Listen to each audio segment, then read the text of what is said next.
The FNL Network Talk Show. All right. Hi, everybody. Thank you for tuning on in. You are watching the FNL Talk Show. I'm Sean, and I'm here with three beautiful goddesses. We've got Meow Cat on the corner, and we've got Eugenia, just as beautiful, and of course, Bettina Skye. What more can one say? So welcome, ladies. How are you doing today? Good, thank you. Excellent. Amazing. I just hope my dog wouldn't bark, but he might be part of the show, you guys. Bring him in. I'd love to meet your doggy. The doggy dog girl. It's fine. Oh, we're going to meet the dog?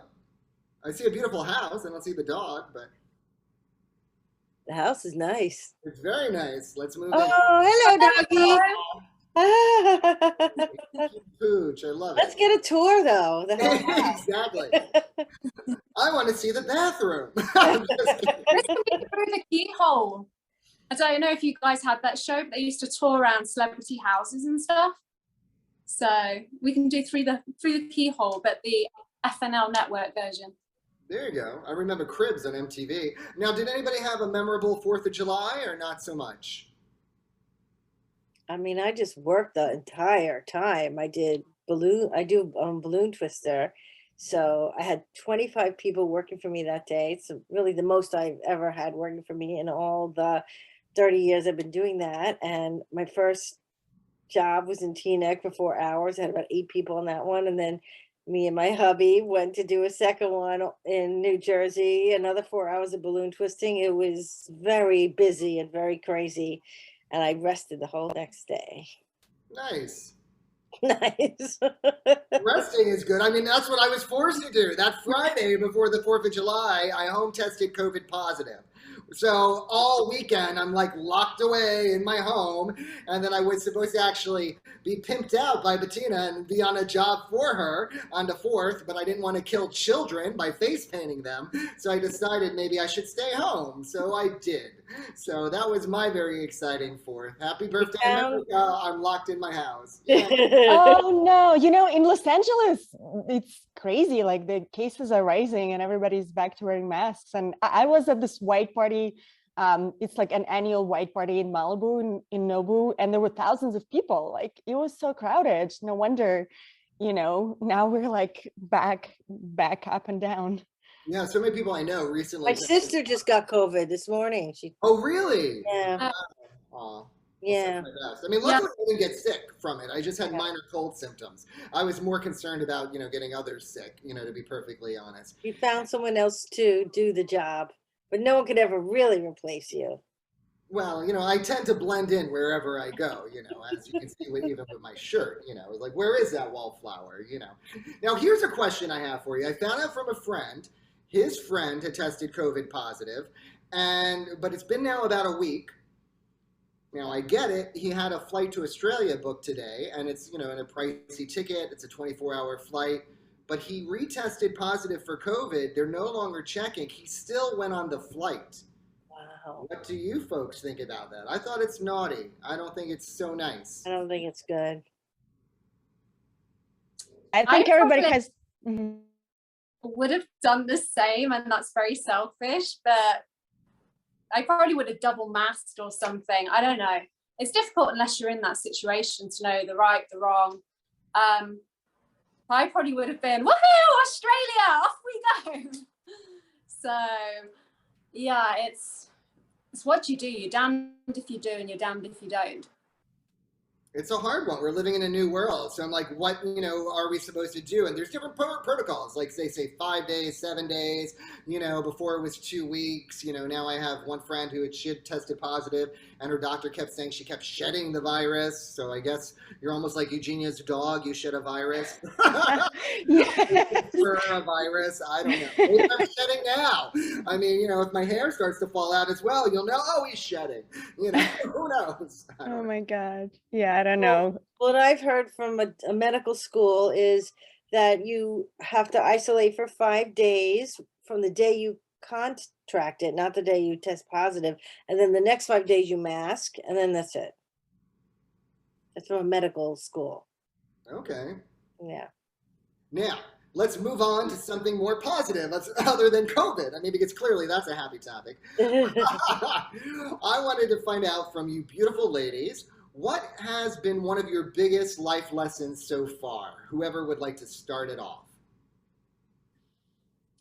Okay, I'm going to say you've always got to be true to yourself, whether it's in a relationship, whether it's following a dream, with your family, relationships, whatever. If you've got a feeling, you've just got to follow that feeling.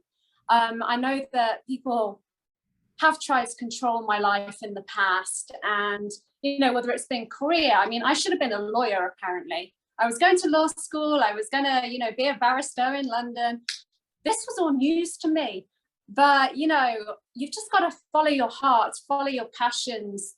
And, you know, I was like, no one tells me what to do.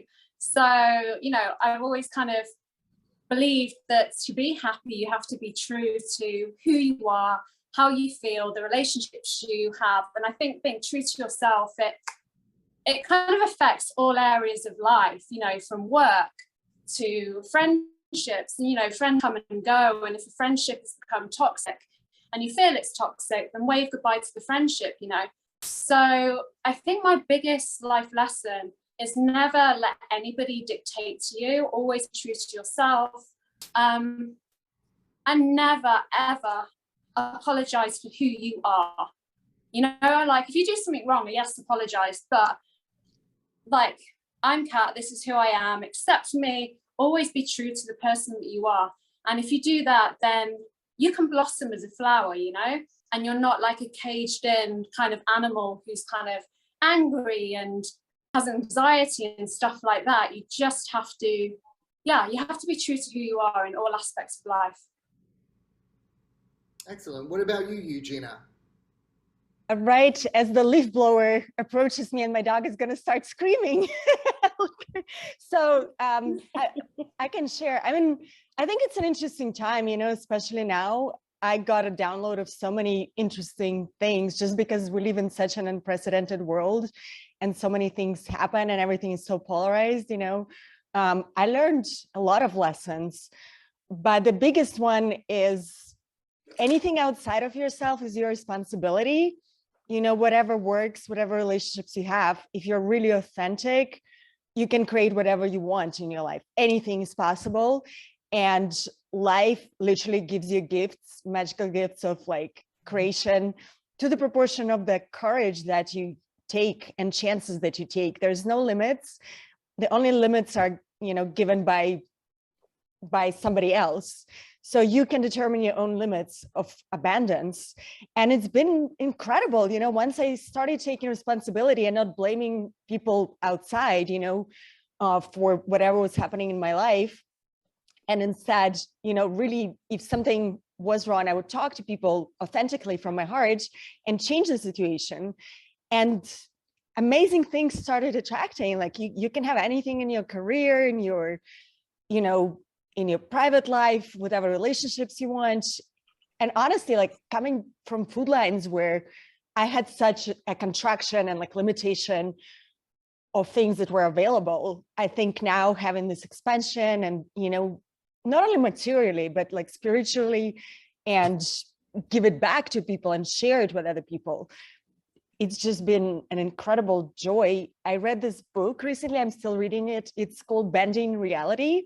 And it's an incredible, you know, coach to lots of billionaires and, you know, different people who are very successful, who created this whole thing and found out how to literally bend your reality. So you guys check it out. It's fascinating.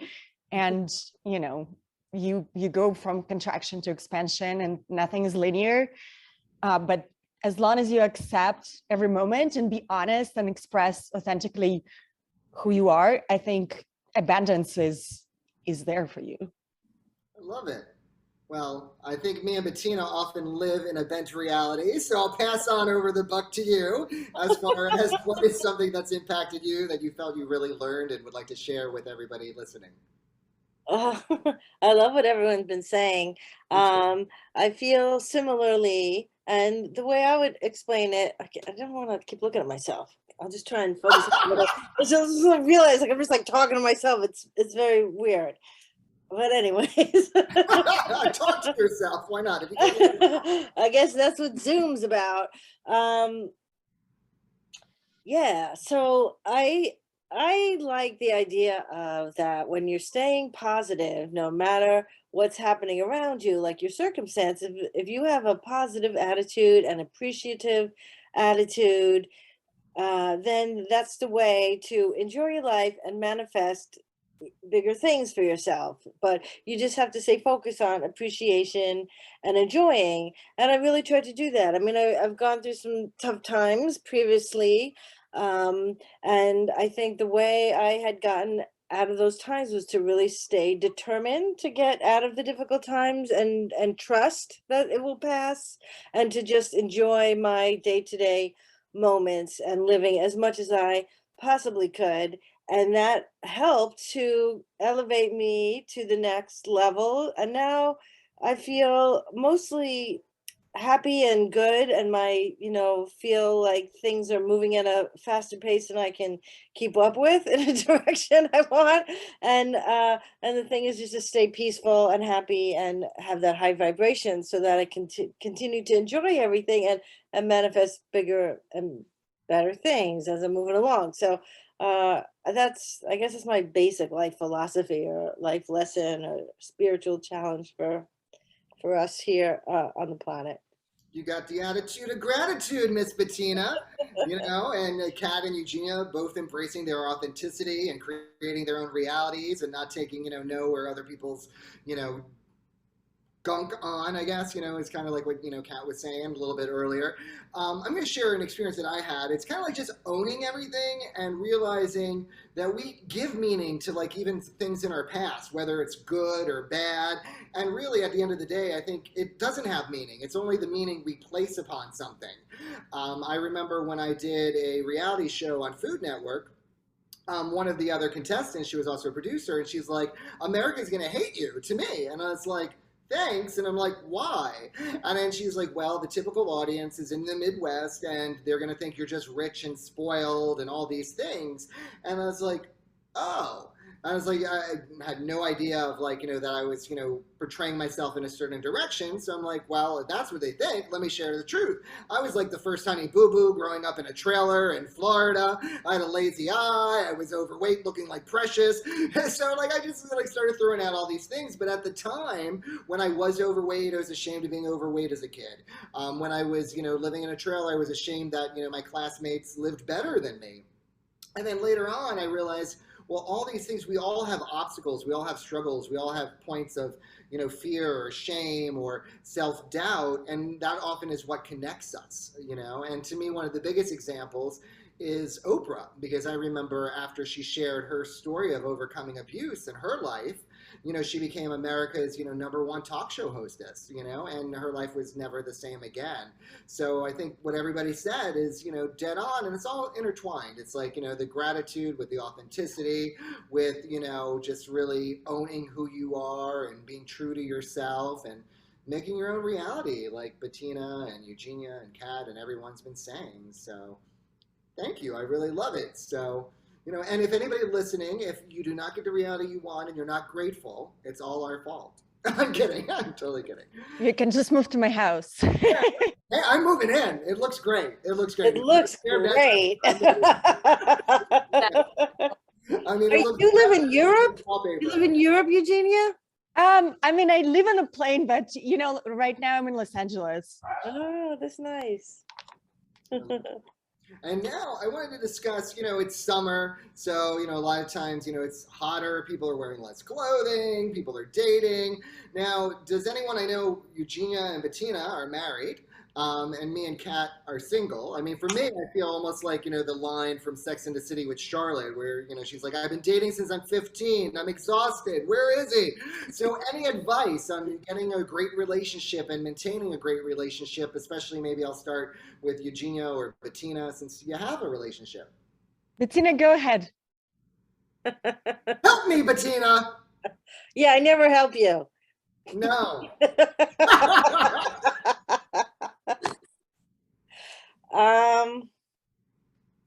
That's hard.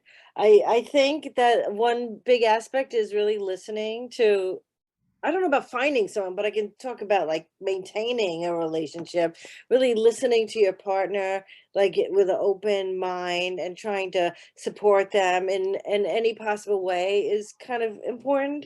I mean, that's what I like about being in a relationship. I feel supported and, just being helped in every way, or at least most ways.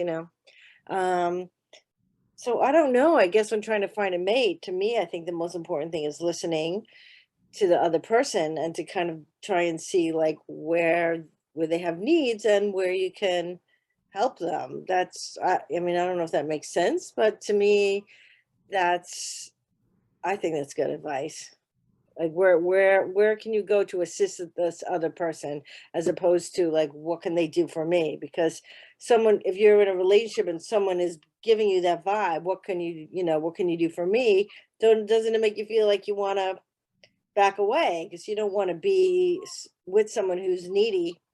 I mean, I don't really know if that applies to you, but I think for me that's the top thing in a relationship, about supporting another person and listening to their needs.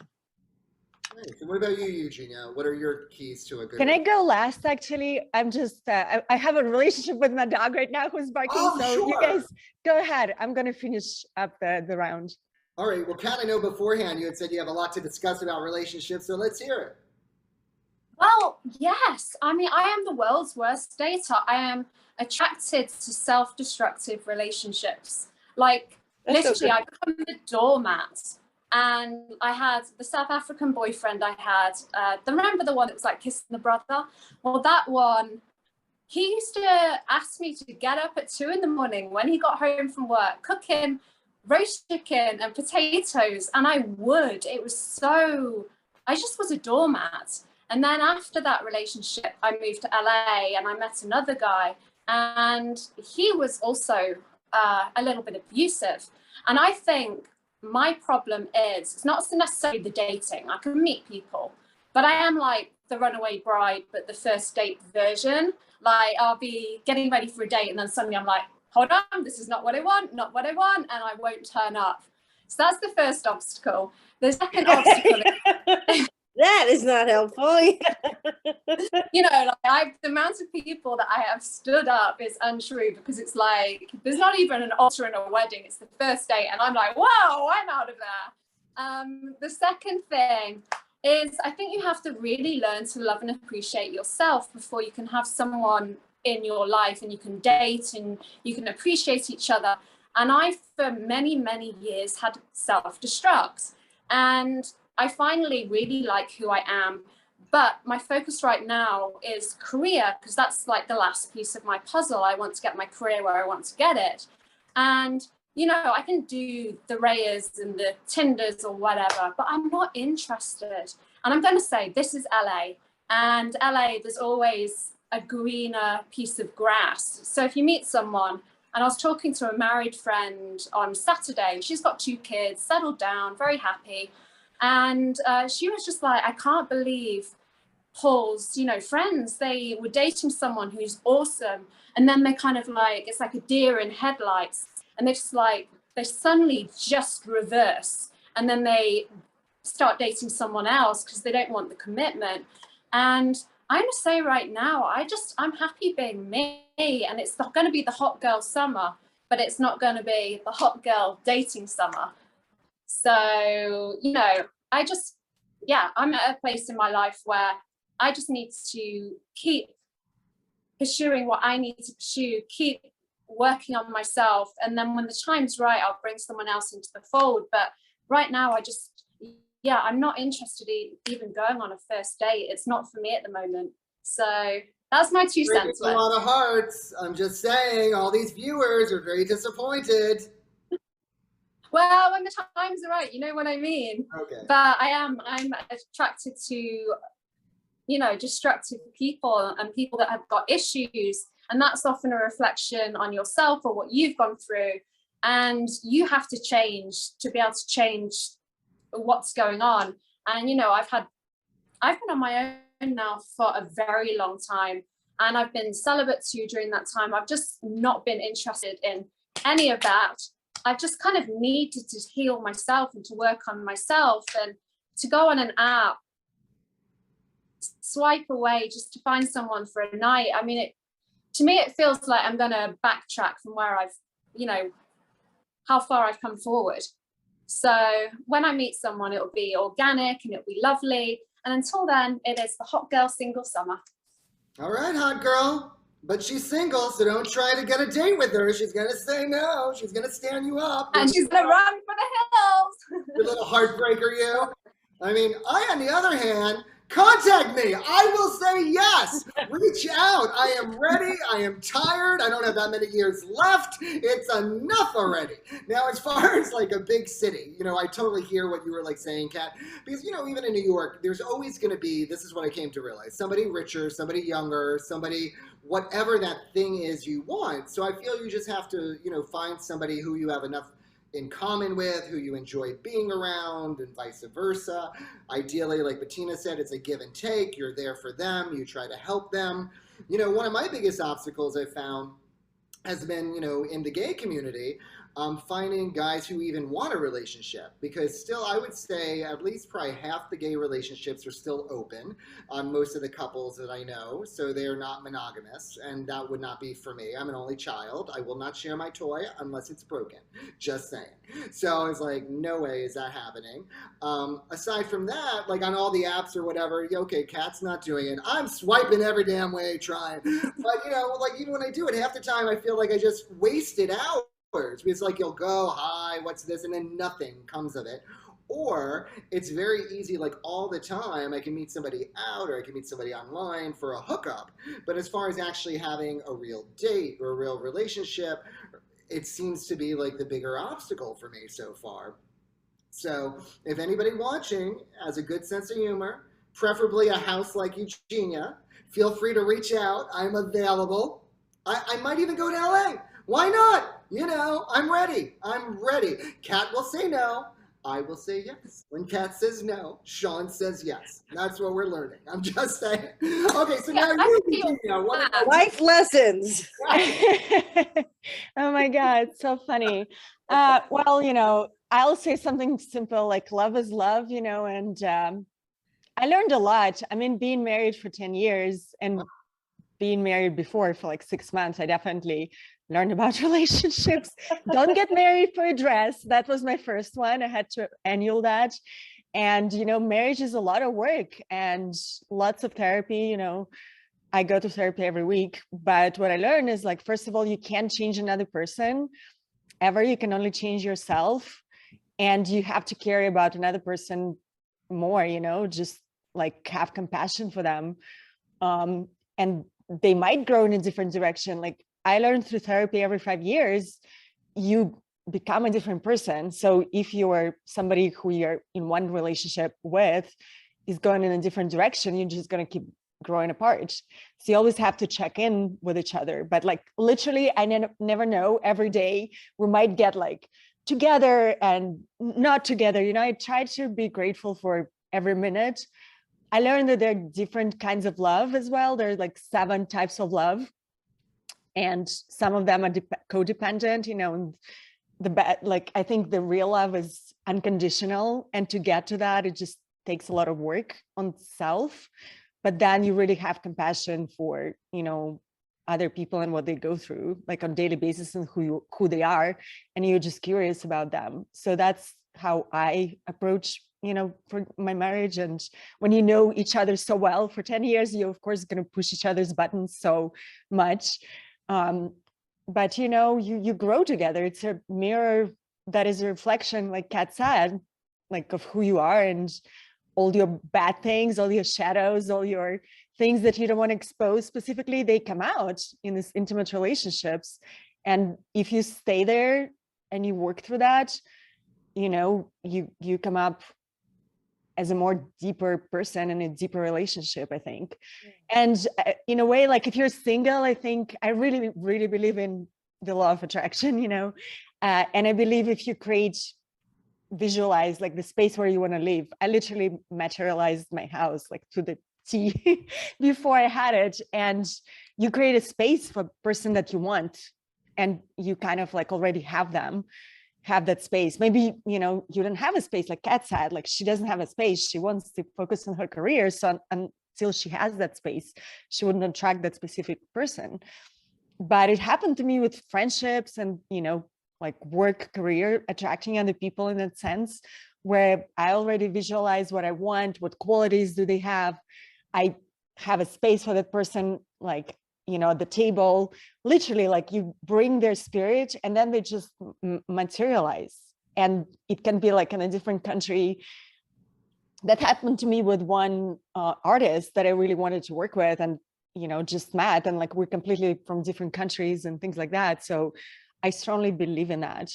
I mean, especially now we're so connected, and it's true, you know, for some people, and living in New York, I remember you just don't have patience because there are too many people and too many things are happening. But if you want to have that one person, you just can focus on that, like, and then the other people will not be attracted to you. And I believe you'll find what you want.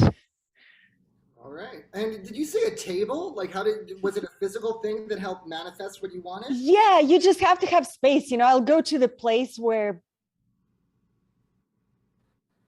I would imagine being with them, that specific place, and just have a table for two and not for one people, but I'll sit by myself. You know, just like you have space for them. It's like all these little magical rituals that you just kind of make your mind trick it into already having what you want.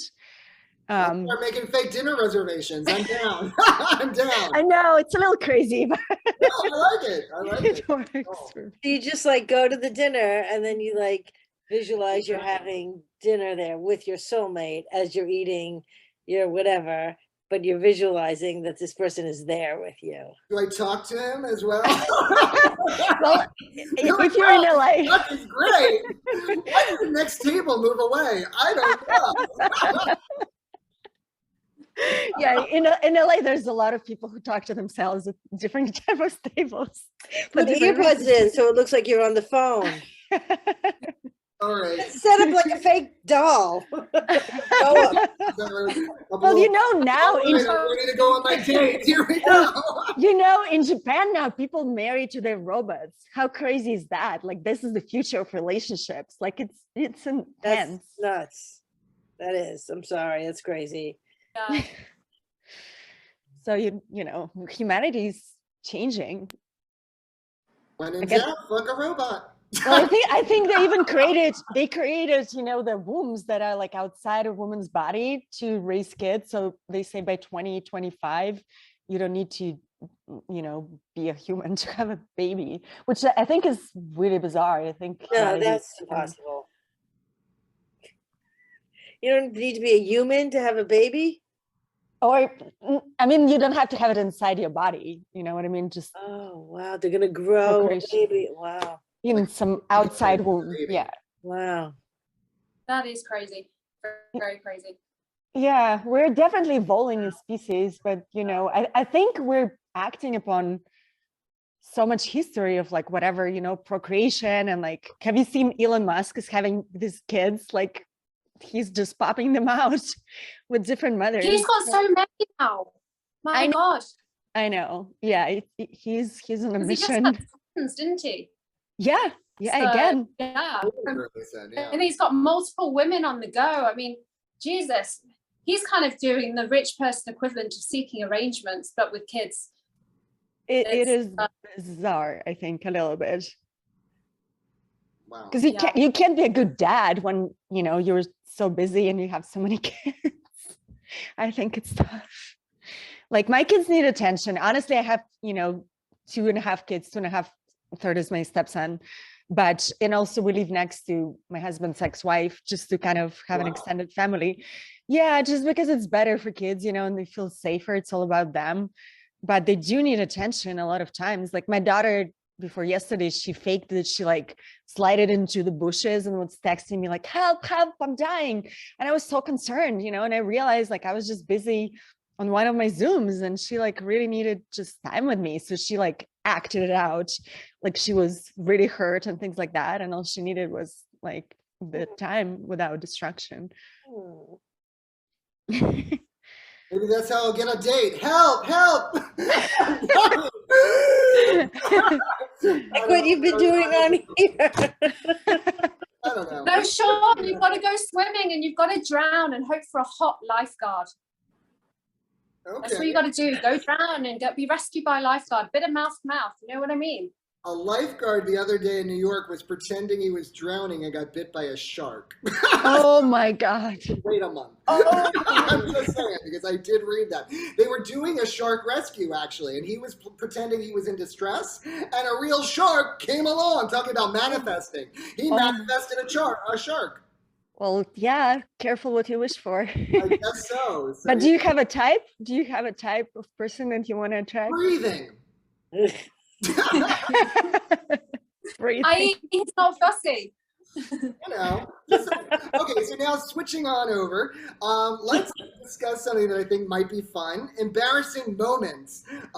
Bettina has to have one, so I'm going to start with Bettina. What is your most embarrassing moment that you would like to share? Yeah, because there's one that it's so embarrassing. I don't think I could really say it out loud. I may get back to it later if asked, but I'll share one that's kind of hilarious to me. It was when I was first married. My husband wanted us to go visit some relatives out in Atlantic City, and he was very nervous about me meeting these relatives.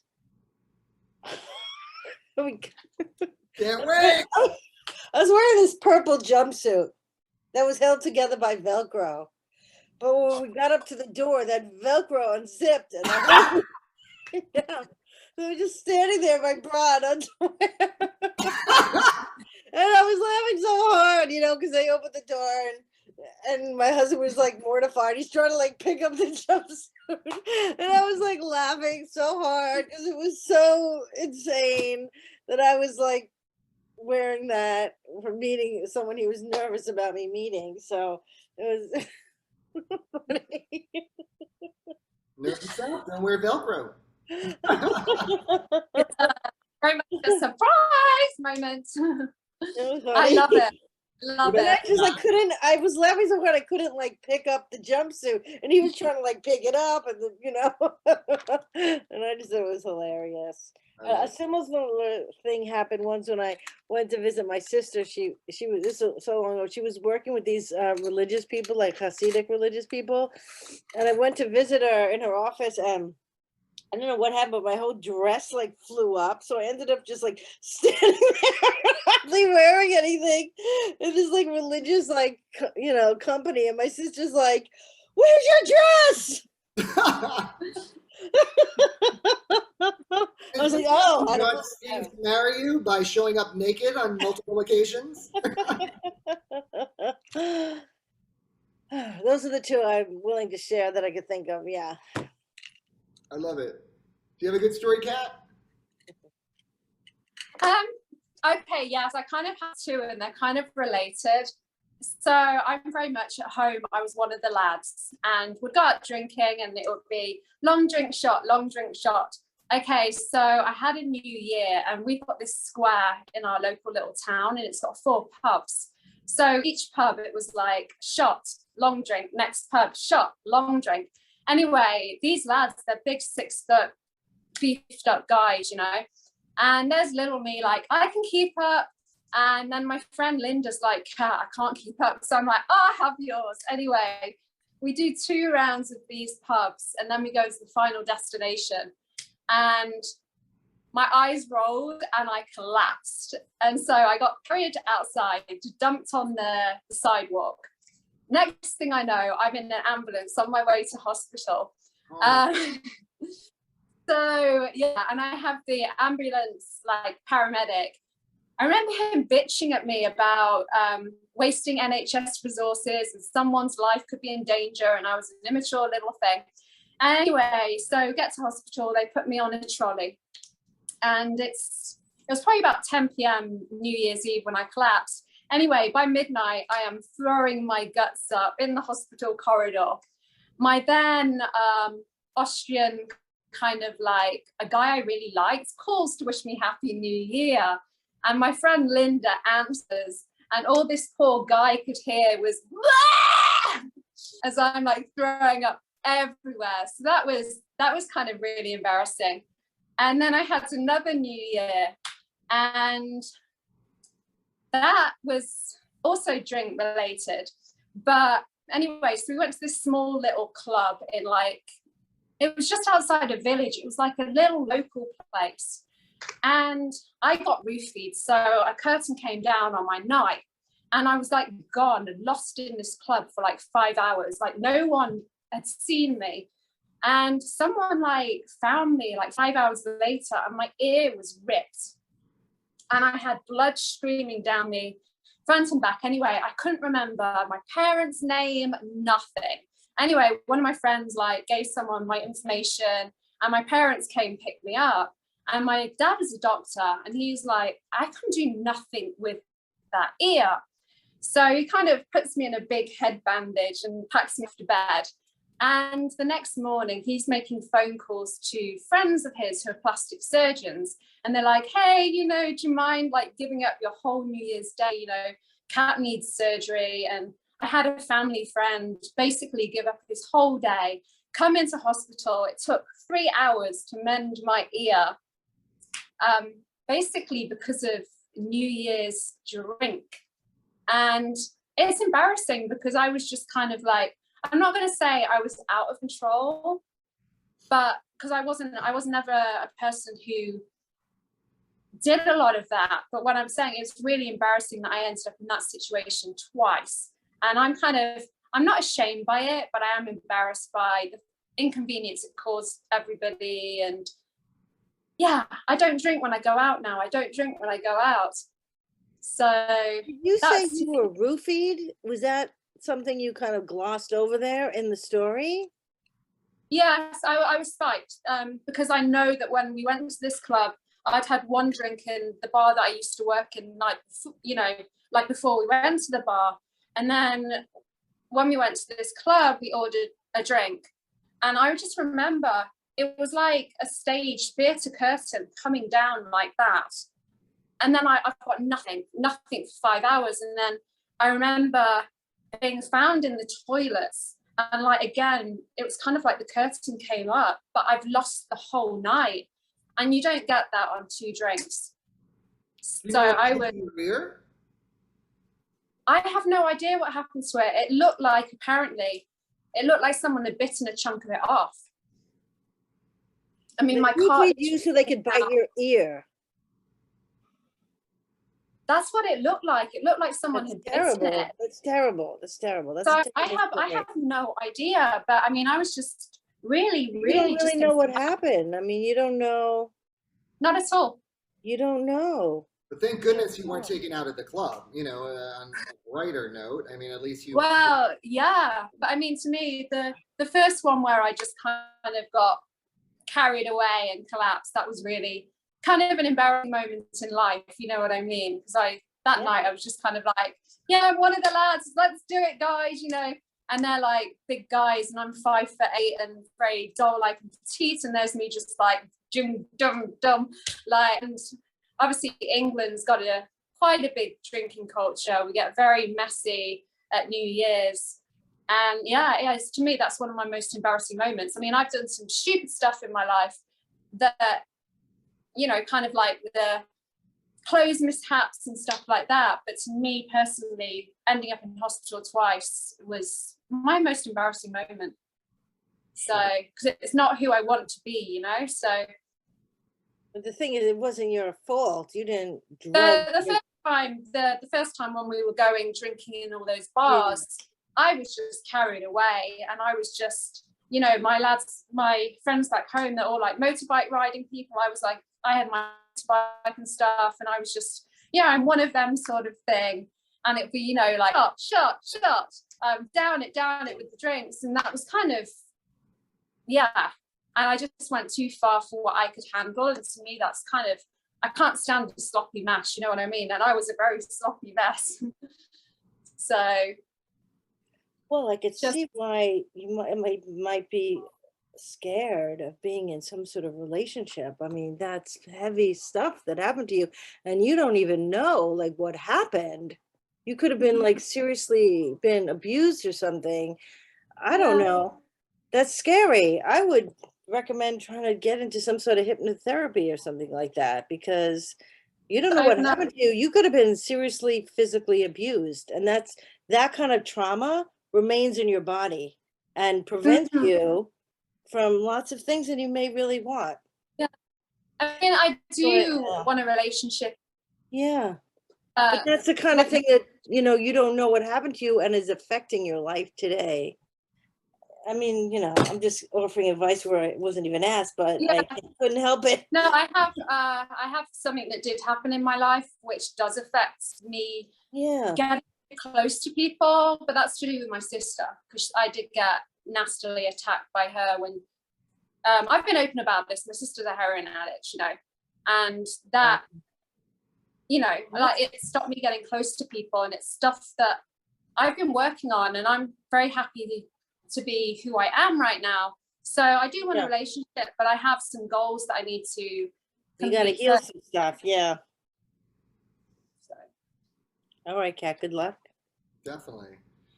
All right. Well, you know what, Kat? You inspired me, so I'm going to do 2 embarrassing stories. One was my fault, and then the other, I don't think it was so much my fault. So I'll start with the my fault one. It was overdoing it, not as bad as Kat's second story, but as far as like I did it to myself. I was in New Orleans, of course, and with coworkers, and one of the ladies I worked with, her husband and her, I think, or at least the husband, ordered a drink called a tsunami. Well, it's almost like the hurricanes, if anyone ever had one. They're rum, they're sweet, and so they're a little bit deadly because you don't really taste the alcohol. It's like drinking a fruit punch, but it's a lot of alcohol. And it was probably the size of like a big gulp as an approximate. If anyone ever had a big gulp, I grew up white trash, so I had lots of big gulps. Anyhow, from 7-Eleven.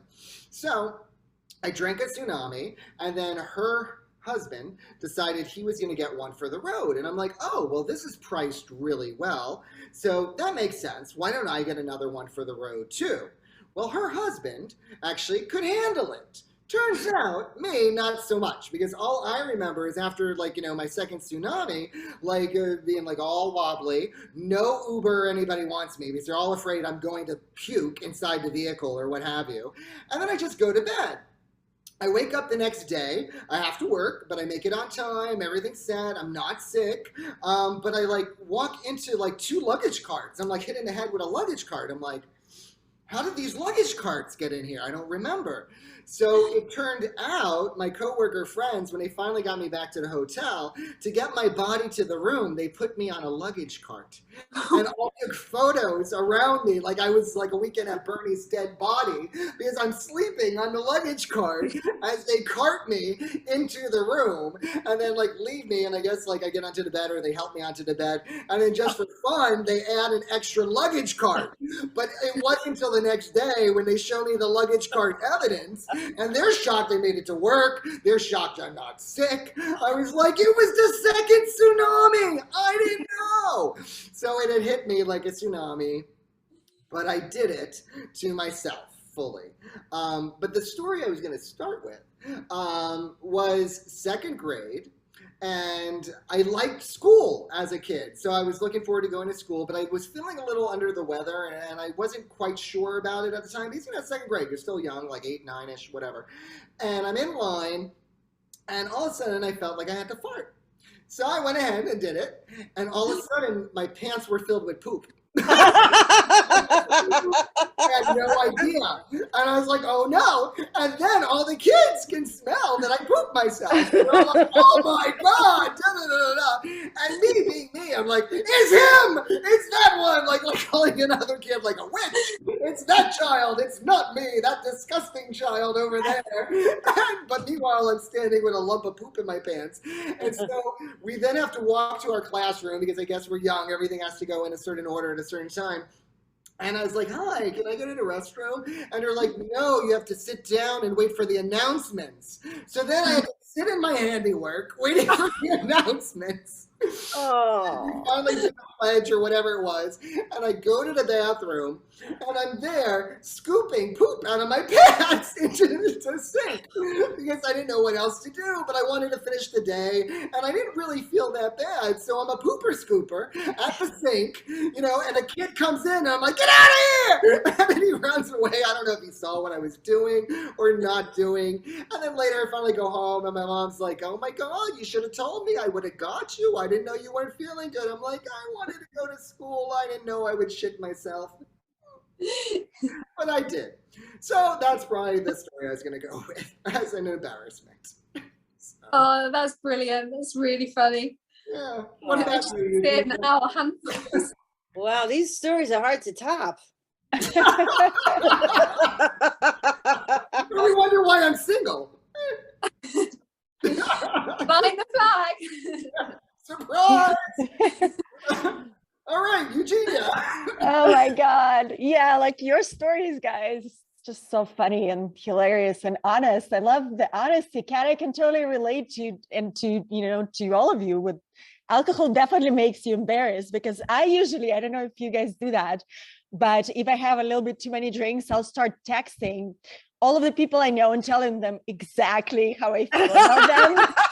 And then the next morning you're like, you know, then you have to explain to them why, like, you were arguing or doing anything else, because, you know, when you have a little too much alcohol and you text all your ex-boyfriends, all the, like, you know, whatever, it just opens like a door of worms that you definitely don't want anybody to see. So that's always super embarrassing. And yeah, I mean, I have so many stories, but recently there's a story. So I do impersonations of Melania and Ivanka for comedy. And yeah. So a few months ago, maybe, my husband is like, well, we have somebody coming for drinks. Just open the door. I open the door and it's Ivanka in front of my door on chariot. And I was like, oh my God. Like, I was embarrassed just because, you know, I was like, did she watch the things? Did CIA told her, like, what is happening? Like, what am I going to say? And we were into like this chit chat about the kids and, like, you know, whatever, nothing. And all of a sudden she's asking me, what do you do for a living? And I'm like, I was so embarrassed. I like, well, impersonate you, you know? So I was like, I race cars for a living. It just kind of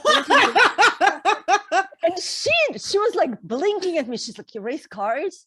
Like, this is the most like weird answer you can ever say. Like, our you know, conversation went to the next level. Like, where else would you go? And it's true, I wasn't lying. I did race cars 2 times for a living last year. So but you know, so like, I race cars. She's like, well, how do you do it and where do you go? And after she left with Jared, I was like, oh my God, is it bad? And she was so nice, you know. So I was like, I need to delete all my videos. But then I undeleted them, because I was like, you know, if she doesn't have a sense of humor in the world we live in, then you know, why should I not have it? So I kept it, and I don't know, hopefully she'll come to one of the shows. I like it. Can you do a little bit for us? Well, it's like, Melania is probably easier just because of the accent. You know, Ivanka is more like a visually I do her, but it's always like, so I'm here to clarify that I came to America on Einstein visa. It's a visa given to you for special abilities. My special ability is my pout. That in having taken picture naked. I'm the first lady who's got her portrait taken naked. I mean, it's kind of, it takes me time, you know, it's been a while. That is so good. That is so good. Well, speaking of which, has anybody And I think she might have topped it, which I didn't think was possible, because these stories are crazy. But that one, wow, you opened the door. Oh my God. You manifested her. I know. Yes, yeah, you manifested Tina Ivanka. Jordan, That's an amazing story. manifest our lives.